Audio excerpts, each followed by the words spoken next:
بسم اللہ الرحمن الرحیم۔ السلام علیکم ورحمۃ اللہ وبرکاتہ۔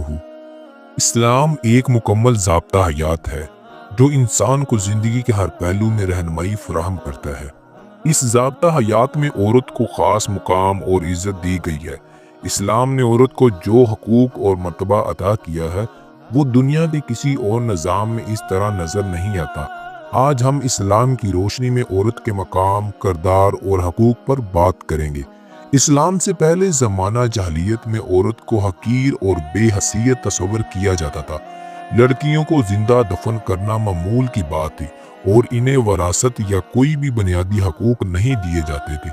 لیکن اسلام نے ان تمام ظالمانہ روایات کا خاتمہ کیا اور عورت کو اعلیٰ مقام عطا کیا۔ اللہ تعالیٰ نے قرآن مجید میں فرمایا، اور ہم نے انسان کو اس کے والدین کے بارے میں وصیت کی، اس کی ماں نے اسے کمزور پر کمزوری اٹھا کر رکھا اور اس کا دودھ چڑھانا 2 سال میں ہے۔ یہ آیت اس بات کا اظہار ہے کہ عورت کو ماں کے روپ میں عظیم قربانی اور خدمت کی علامت کے طور پر پیش کیا گیا ہے۔ ماں کے قدموں تلے جنت ہونے کی حدیث مشہور ہے جو ماں کے مقام کی بلندی کو ظاہر کرتی ہے۔ اسلام نے عورت کو زندگی کے ہر میدان میں بنیادی حقوق عطا کیے ہیں، چاہے وہ سماجی، اقتصادی یا سیاسی میدان ہو۔ اسلام نے عورتوں کی تعلیم کو ضروری قرار دیا ہے۔ حضور اکرم صلی اللہ علیہ وسلم نے فرمایا، علم حاصل کرنا ہر مسلمان مرد اور عورت پر فرض ہے۔ اس حدیث سے یہ ظاہر ہوتا ہے کہ اسلام میں مرد عورت دونوں کے برابر تعلیمی مواقع دیے گئے ہیں۔ اسلام سے پہلے عورت کو وراثت میں کوئی حق نہیں دیا جاتا تھا، لیکن قرآن نے اس ظلم کو ختم کیا۔ اللہ تعالیٰ نے فرمایا، مردوں کے لیے اس مال میں حصہ ہے جو والدین اور قریبی رشتہ دار چھوڑ جائیں، اور عورتوں کے لیے بھی اس مال میں حصہ ہے جو والدین اور قریبی رشتہ دار چھوڑ جائیں۔ اسلام نے عورت کو نکاح کے معاملے میں مکمل اختیار دیا ہے۔ کسی بھی عورت پر اس کی مرضی کے بغیر نکاح مسلط کرنا جائز نہیں ہے۔ عورت کو اپنی کمائی اور ملکیت رکھنے کا حق دیا گیا ہے۔ وہ اپنے مال کو اپنی مرضی سے خرچ کرنے کی مجاز ہے اور کوئی اس کے مال پر قبضہ نہیں کر سکتا۔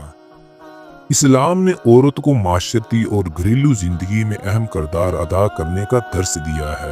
ماں کے روپ میں عورت خاندان کی بنیاد ہوتی ہے۔ وہ اولاد کی پرورش کرتی ہے اور ان کی اخلاقی تربیت میں کلیدی کردار ادا کرتی ہے۔ اسلام نے شوہر اور بیوی کے تعلق کو محبت، رحمت اور سکون کی بنیاد پر استوار کیا۔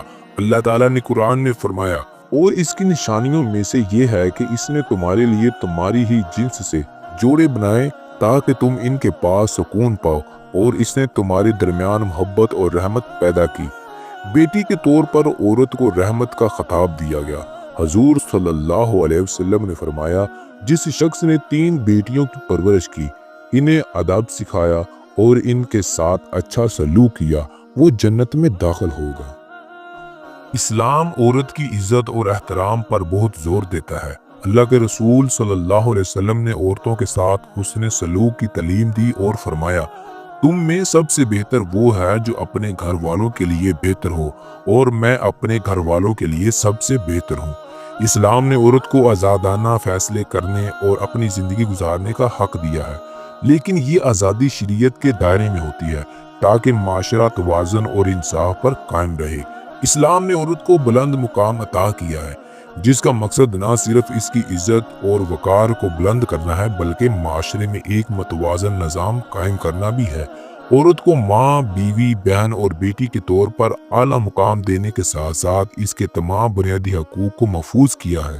یہ کہنا بالکل درست ہوگا۔ اسلام نے عورت کو وہ مقام دیا ہے جس کی وہ حقیقت میں مستحق ہے۔ یہی وہ پیغام ہے جو ہمیں قرآن و سنت سے ملتا ہے اور جو ہمارے معاشرے میں عورت کی عزت و مقام کو مضبوطی فراہم کرتا ہے۔ مزید ایسی ویڈیو دیکھنے کے لیے ہمارے چینل کو سبسکرائب کریں اور بیل آئیکن کے بٹن کو دبا دیں تاکہ ہر روز ایسی دینی ویڈیو آپ تک پہنچ سکے۔ السلام علیکم ورحمۃ اللہ وبرکاتہ۔